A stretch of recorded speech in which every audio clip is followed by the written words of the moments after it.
신약성경 누가복음 1장 54절 55절 두 절 말씀을 함께 읽도록 하겠습니다. 시작. 그 종 이스라엘을 도우사 긍휼히 여기시고 기억하시되 우리 조상에게 말씀하신 것과 같이 아브라함과 그 자손에게 영원히 하시리로다 하니라. 아멘. 올 한 해 벌써 우리가 마지막 예배를 드리게 됩니다. 이 마지막 예배를 통하여 우리가 하나님 앞에 영광을 돌리고 하나님께서 주시는 은혜를 우리가 힘입어서 새해에도 더 힘있게 하나님을 향하여 나아갈 수 있는 우리 가족들이 되시기 바랍니다. 11세기 지금부터 한 1000년 전쯤에 독일이 프러시아 제국으로 있을 때에 그 왕들 가운데에 헨리 3세라고 하는 왕이 있었습니다. 이 왕이 왕의 직무를 감당하는 중에 많은 스트레스를 받았던 것 같습니다. 그래서 이제 내가 이 왕의 일을 좀 그만두었으면 좋겠다. 이제 좀 그만두고 다른 것을 좀 해봤으면 좋겠다. 그래서 그 당시에 왕궁 근처에 있던 수도원을 찾아갔습니다. 그리고 리차드라고 하는 그 수도원 원장에게 자기의 사정을 털어놓고 내가 오늘부터 이 수도원에서 수도사로 좀 있으면 좋겠습니다. 섬기면 좋겠습니다. 그랬더니 이 수도원의 원장이 이 왕계를 한참 쳐다보다가 이렇게 말합니다. 왕이시여,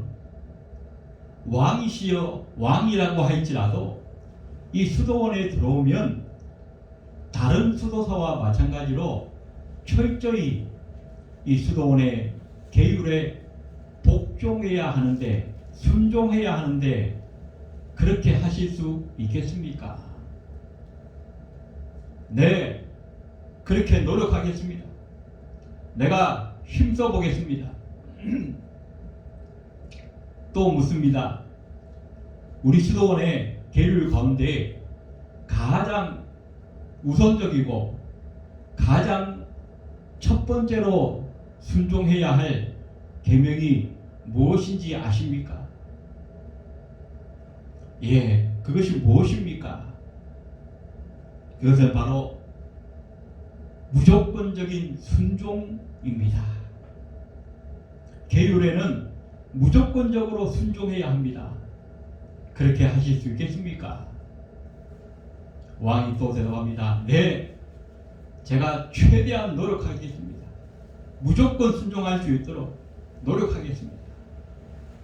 애써 보겠습니다. 그랬더니 왕이 그 수도원의 원장이 또 이렇게 얘기합니다. 왕이시여, 그러면 내가 이 수도원의 원장으로서 첫 번째 계율을 당신에게 말하겠습니다. 왕이시여, 지금 당장 왕궁으로 왕의 보좌로 돌아가서 당신에게 주어진 직무를 최선을 다해서 수행하십시오. 그래서 결국 이 헨리 3세는 수도원에 들어가지 못하고 다시 왕궁으로 돌아갔다는 얘기입니다. 그런데 그 이후부터 이 헨리 3세는 심기일전하여서 평생 동안 열심히 나라를 다스렸고, 그가 죽었을 때에 그 묘비에는 나라와 백성을 성실하게 섬겼던 황제가 여기에 묻히다, 그런 멋진 묘비문이 세워졌다고 합니다. 올 한 해에는 아마 우리나라뿐만 아니라 전 세계적으로 가장 힘들고 어려웠던 한 해가 아닐까, 그런 생각을 하게 됩니다. 코로나 때문에 전 세계 모든 지구촌 사람들이 고통과 아픔을 겪었고, 우리나라도 또 이 부동산 가격이 엄청나게 띄어서 수많은 서민들이 제대로 집을 구하지 못하여서 힘들어했고, 또 코로나 때문에 많은 자영업자들이 문을 닫거나 월세를 내지 못하여서 전전긍긍하고, 또 그 때문에 수많은 일꾼들이 일자리를 잃어버리고 어려워했던 그런 한 해였습니다. 그래서 올 한 해는 정말 우리의 기억 속에서 좀 지워졌으면 좋겠다. 2020년도는 정말 없었으면 좋았을 뻔한 그런 한 해인 것 같다. 그런 생각을 하시는 분들도 많이 있으리라고 생각합니다. 그러나 어쨌든 우리가 이 한 해를 힘들고 어렵게 보냈지만, 그럼에도 불구하고 우리는 이 오늘의 답답한 이 현실을 딛고 일어서서 이제 며칠 후면 우리에게 다가올 새로운 한 해를 또 힘있게 걸어가야 한다는 것입니다.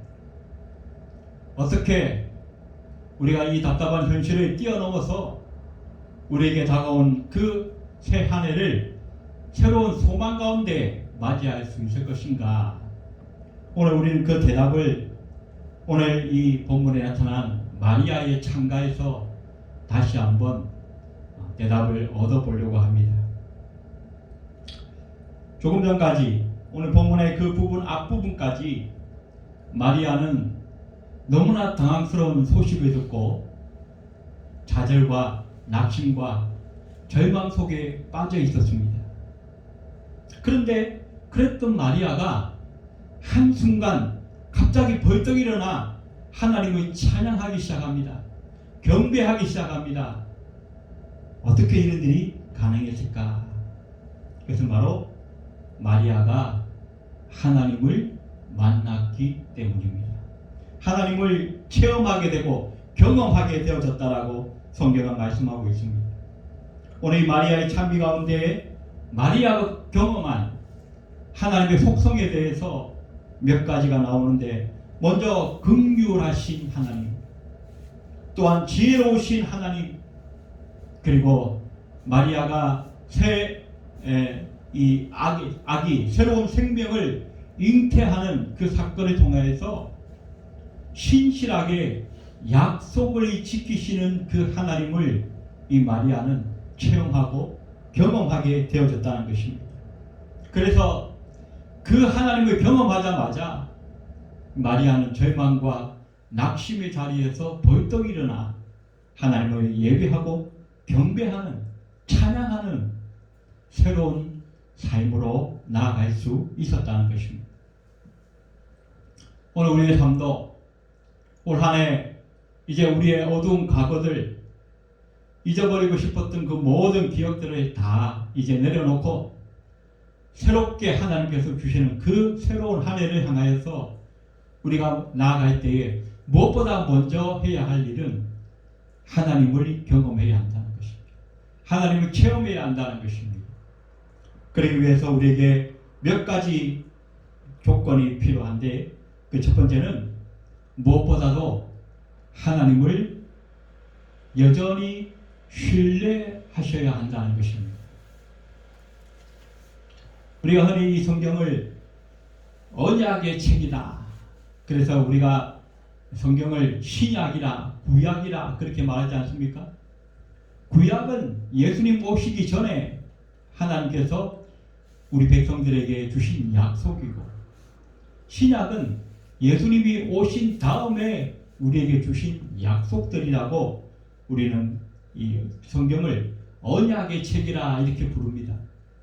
또 그리고 우리는 우리 하나님을 언약의 하나님이라 그렇게 부르고 있습니다. 그래서 이 하나님이 우리에게 주신 이 약속들은 우리에게는 참으로 구원이요, 축복이요, 소망이 될 수 있다라고 성경은 말씀하고 있습니다. 그런데 중요한 것은 그 구원이 나의 구원이 되고, 그 축복이 나의 축복이 되고, 그 소망이 나의 소망이 되기 위해서 우리는 무엇보다도 하나님을 여전히 신뢰할 수 있어야 한다는 것입니다. 왜냐하면 하나님은 하나님을 신뢰하지 않는 자들에게 나타내시기를 기뻐하지 아니하신다라고 성경은 말씀해 주고 있습니다. 히브리 11장 6절에 믿음이 없이는 하나님을 기쁘시게 하지 못하나니 하나님께 나아가는 자는 그가 반드시 계신 것과 또한 그가 자기를 찾는 자들에게 상 주시는 이심을 믿어야 할지니라 라고 말씀하고 있습니다. 하나님이 아브라함에게 자식을 약속했습니다. 그런데 시간이 지나도 자식이 생기지 않아요. 아브라함도 사라도 이제 다 나이가 들어서 할아버지가 되고 할머니가 되었습니다. 사실상 그들은 포기했습니다. 그런데 어느 날 하나님이 다시 나타나셔서 전능하신 하나님이 너에게 하겠다고 하신다면 이루지 못할 것이 뭐가 있겠느냐? 반드시 이루어질 것이다 라고 선포하실 때에 아브라함에게 다시 한번 그 하나님의 말씀을 붙드는 믿음이 생겨났다라고 성경은 말씀합니다. 그래서 아브라함이 하나님을 믿음에 하나님께서 이를 그의 의로 여기셨다라고 말씀합니다. 많은 시간 동안 아브라함은 믿음이 흔들리기도 했고 좌절하기도 하고 낙심하기도 했었지만 마침내 그 믿음의 회의를 뛰어넘고 하나님의 그 말씀을 다시 한번 붙잡고 신뢰하는 그 순간에 이 아브라함이 하나님과의 관계가 새롭게 회복되어지고 하나님께서 말씀하신 그 말씀이 아브라함의 생애에 현실로 나타나는 놀라운 역사가 일어나게 되어졌다는 것입니다. 우리 마리아도 마찬가지입니다. 결혼하지도 않았는데 자기에게 아기가 생겼다? 임신하게 되었다? 이것은 얼마나 당황스러운 일인지 모릅니다. 얼마나 혼란스러운 일인지 모릅니다. 그 당시 사회관용으로 보면 죽어야 마땅한 일입니다. 낙심이요 절망이지 않을 수가 없습니다. 그런데 하나님께서 천사를 보내어서 이 사건은 하나님께서 너를 통하여서 이스라엘 백성을 향하여 오래전에 하셨던 그 약속의 말씀이 이루어지는 사건이다 라고 말씀하실 때에 이 마리아는 약속하시는 그 하나님의 그 말씀을 붙들고 그 하나님을 신뢰하면서 벌떡 일어나 하나님을 찬양하기 시작했다라고 말씀하고 있습니다. 오늘 54절에 보니까 그 종 이스라엘을 도우사 긍휼히 여기시고 기억하시되 55절에도 우리 조상에게 말씀하신 것과 같이 아브라함과 및 그 자손에게 영원히 하시리로다 라고 말씀합니다. 오래전 아브라함에게 약속하셨던 그 약속의 말씀을 하나님께서 지금 나를 통하여 이루신다는 것입니다. 나를 통하여 나타내신다는 것입니다. 그 하나님의 역사에 내가 지금 쓰임받고 있구나. 그 약속을 붙들고 그 하나님을 신뢰하는 그 순간 마리아의 삶은 놀라운 예수 그리스도의 어머니가 되어지는 놀라운 일들이 그의 생애 가운데 일어날 수 있었다라고 말씀합니다. 우리가 오늘 이 답답한 현실 가운데 있다 할지라도 우리가 여전히 잊어버리지 말아야 할 것은 하나님은 약속하시는 하나님이시고 약속하실 뿐만 아니라 그 약속을 이루시는 하나님이신 것을 붙잡는 이 믿음을 우리는 절대로 포기할 수 없다는 것입니다. 우리가 흔히 쓰는 말 중에 희망과 소망이라고 하는 말이 있습니다. 희망과 소망 같은 말인 것 같지만 엄격히 다른 말인 것을 여러분 아십니까? 희망은 사람들이 막연히 바라는 것입니다. 그냥 내 소원이 이루어졌으면 좋겠다. 그냥 잘 사는 사회가 되어졌으면 좋겠다. 그냥 내가 부자가 되었으면 좋겠다. 막연히 그냥 바라는 거예요. 그래서 그 희망은 이루어질 수도 있고 이루어지지 않을 수도 있는 거예요. 그러나 소망은 희망과는 다른 것입니다. 소망은 우리가 막연히 바라는 것이 아니라 우리의 바람을 들어줄 그 누군가가 있기 때문에 가지는, 그래서 그 소원은 반드시 이루어질 수밖에 없다는 확신을 가질 때 우리는 그것을 소망이라고 말하는 것입니다. 저와 여러분에게는 우리의 소원을 이루어주시는 하나님이 계신 것을 여러분 믿으시기 바랍니다. 그 하나님은 그냥 우리의 소원을 이루어 주실 수도 있고 없으신 분도 없을 수도 있는 분이 아니라 확실하게 우리의 소원을 이루어 주시는 분이신 것을 여러분 우리가 믿어야 한다는 것입니다. 그렇기 때문에 우리는 하나님을 향하여 소망해 가지고 새로운 한 해를 소망 가운데 걸어 나갈 수 있다라고 성경은 우리에게 말씀해 주고 있습니다. 두 번째, 우리가 새로운 한 해를 소망 가운데 걸어 나갈 수 있기 위해서는 약속하신 하나님을 향하여 소망을 잊지 않고 기다릴 줄 알아야 한다라고 말씀합니다. 오늘 54절에 그 종 이스라엘의 도우사 긍휼히 여기시고 기억하시되 라고 말씀합니다. 하나님이 이스라엘 백성을 잊어버리지 않고 그 백성을 기억해 주신 사건, 그것이 바로 이 마리아에게 나타난 성육신 사건이라는 것입니다. 이스라엘 백성들은 오래전 아브라함에게 하나님께서 약속하신 그 축복에 대해서 우리가 다 그 약속의 말씀을 붙들고 신실하게 살아오지를 못했다는 것입니다. 물론 우리가 사람의 생각으로 볼 때에 한 1년, 2년, 뭐 좀 길게 한 3년 정도 기다리는 것 정도면 기다릴 수 있을 것입니다. 그런데 한 세대가 지나고 100년이 지나고 1000년이 지나고 무려 이스라엘 역사가 2000년이나 지나는 가운데 2000년 전에 아브라함에게 약속하셨던 그 약속을 예수님이 태어나실 그 무렵에 이스라엘 백성들은 더 이상 기다릴 수 없었다는 것입니다.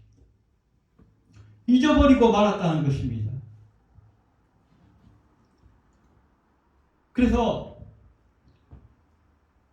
아브라함에게 주셨던 그 약속의 핵심은 바로 온 인류의 메시아가 이 다윗의 혈통을 통하여서 이스라엘 백성들뿐만 아니라 온 인류를 구원할 메시아가 오실 것이라고 약속하셨는데 시간이 지나고 세월이 지나면서 이스라엘 백성들은 점점 그 약속을 잊어버리고 말았다는 것입니다. 그러나 오늘 이 마리아가 아기 예수를 잉태하는 그 순간 이것이 바로 하나님의 놀라운 섭리요 계시요 약속하셨던 그 말씀이 이루어지는 사건인 것을 마리아는 깨닫게 되어졌고, 그 사실을 깨닫는 순간 마리아는 하나님을 찬양할 수밖에 없었다라고 성경은 말씀해 주고 있습니다. 이스라엘 백성들은 참으로 많은 시간을 기다렸습니다. 무려 2000년이나 되는 시간. 그러나 실상은 그 기다림의 시간 속에 그냥 하나님께서 아무런 역사 없이 아무런 징조도 없이 그냥 흘러갔던 시간이 아니라는 것입니다. 그것은 이 이스라엘 백성들이 하나님 앞에 제사장 나라로 택함받은 하나님의 백성으로 쓰임받기 위하여 훈련되어지고 연단되어지는 시간이라고 하는 것을 이 이스라엘 백성들을 미처 알지 못하였다는 것입니다. 에베소 5장에 바울 사도가 이 그리스도인들을 향하여 놀라운 약속을 하게 됩니다. 하나님은 우리를 구원하신 예수님 앞에 영광스러운 교회로 영광스러운 신부로 우리를 세우시겠다라고 약속하셨는데 그 영광스러운 교회, 영광스러운 신부로 세워지기 위해서 우리에게 먼저 훈련하고 연단하고 단장하는 시간이 필요하다라고 말씀하고 있다는 것입니다. 그래서 하나님께서는 이 이스라엘 백성들이 참으로 하나님 옆에 제사장 나라로서의 그 사명을 다하게 하시려고 여러 가지 연단의 시간들을 가지게 하셨는데 이들은 그 시간을 하나님 앞에 연단의 시간으로 자기를 훈련하고 자기를 세우는 시간으로 삼은 것이 아니라 불평과 원망과 낙심과 절망의 시간으로 그냥 흘러보내고 말았다는 것입니다. 올 한 해 우리에게도 어쩌면 이 2020년도는 사실은 우리의 삶에 별 의미가 없는 손해만 되고 마이너스 되는 그런 시간들이었다라고 우리가 기억할 수도 있을 것입니다. 그러나 이 시간들 속에서도 하나님은 우리를 향하신 계획과 목적이 있기에 이런 시간들을 허용하셨다는 사실을 우리는 기억해야 할 것입니다. 코로나 때문에 많은 교회가 온라인 예배를 드리고 모이지를 못하고 사람과 사람 사이에 그런 관계들이 이제 많이 어려워지는 그런 시간들을 보내었습니다.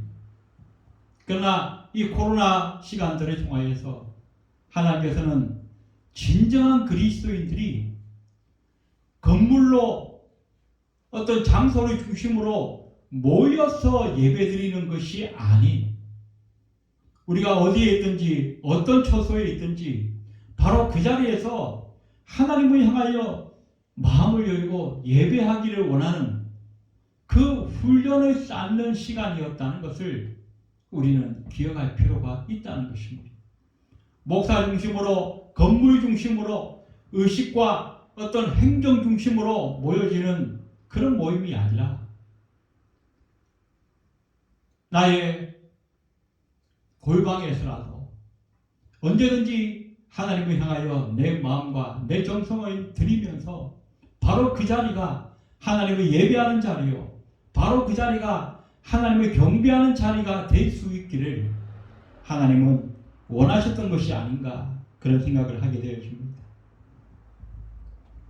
올 한 해 힘들고 어려운 시간들을 보냈지만 새해에는 하나님께서 또 새로운 역사를 하실 것을 우리가 바라보면서 그 소망의 시간을 우리가 기다리고 인내할 줄 아는 우리 가족들이 되셨으면 좋겠습니다.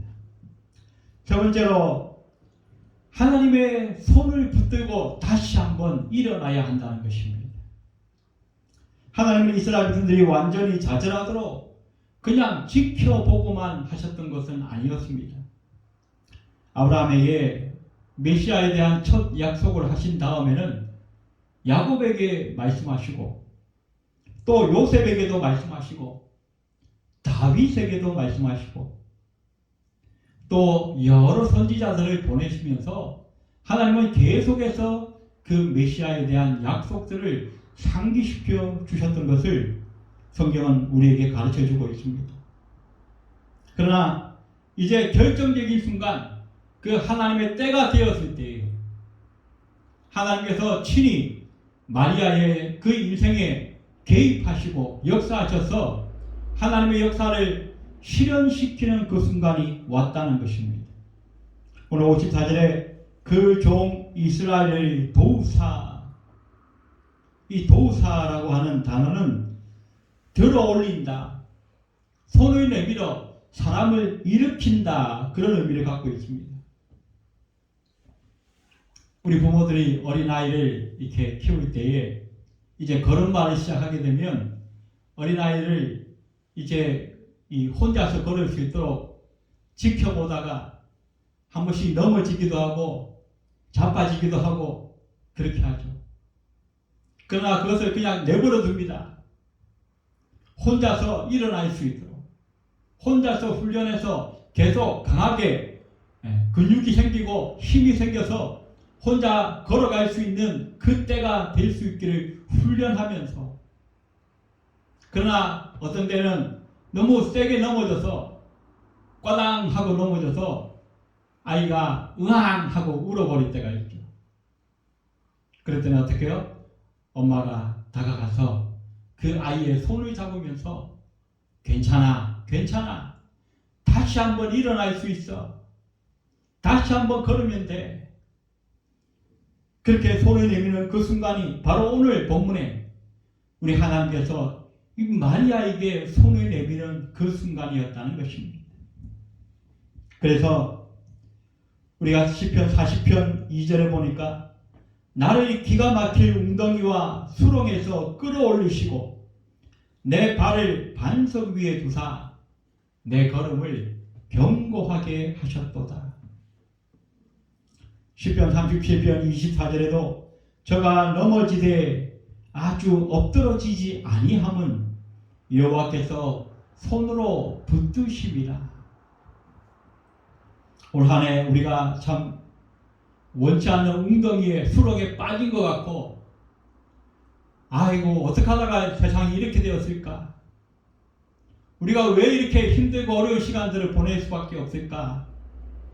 때로는 한심하고 낙심이 되고 불평과 원망이 쏟아져 나오는, 그래서 마치 우리가 완전히 넘어진 것 같고 자빠진 것 같은 그런 시간들도 있었지만 그때에도 우리 하나님께서 나와 함께 하시고 나를 도우시고 나를 세워주신 것을 우리는 경험하면서 올 한 해를 지나오지 않았습니까? 그렇다면 새해에도 우리를 붙드시는 그 하나님이 우리와 함께 하실 것을 여러분 믿으시기 바랍니다. 오늘 마리아가 결혼도 하지 않은 채 아기를 가졌다는 것은 얼마나 절망스러운 일인지 모릅니다. 돌에 맞아 죽을 수도 있는 아무런 소망이 없는 그런 사건입니다. 그런데 하나님께서 그 마리아에게 찾아오셨고 그 마리아의 마음을 위로하시고 그 마리아의 손을 붙들어 주셨습니다. 그리고 그 모든 두려움과 그 모든 어두움의 마음들을 해결하여 주시고 새로운 소망을 주십니다. 그 손을 붙잡아 일으켜 주십니다. 그때 마리아는 벌떡 일어나서 하나님을 찬양하였다라고 성경은 말씀하고 있습니다. 마리아에게 이 일이 일어난 것처럼 어쩌면 우리에게 이 올 한 해는 참으로 암담하고 답답하고 원망스러운 그런 한 해였을지도 모릅니다. 그러나 하나님 이 시간에 마리아에게 나타나셨던 것처럼 오늘 우리에게도 오시는 것을 여러분 믿으시기 바랍니다. 마리아에게 손을 내민 것처럼 오늘 우리에게 하나님께서 손을 내미시는 그 손을 우리가 다시 한번 잡고 벌떡 일어나서 하나님을 찬양하며 경배하며 새로운 한 해를 향하여 힘있게 나아갈 수 있는 저와 여러분이 다 되시기를 주의 이름으로 축원드립니다. 기도하겠습니다. 하나님, 코로나로 부동산의 폭등으로 정치적인 혼란과 사회적인 어려움 가운데서 올 한 해 우리가 참으로 힘들고 어려운 한 해를 보냈습니다.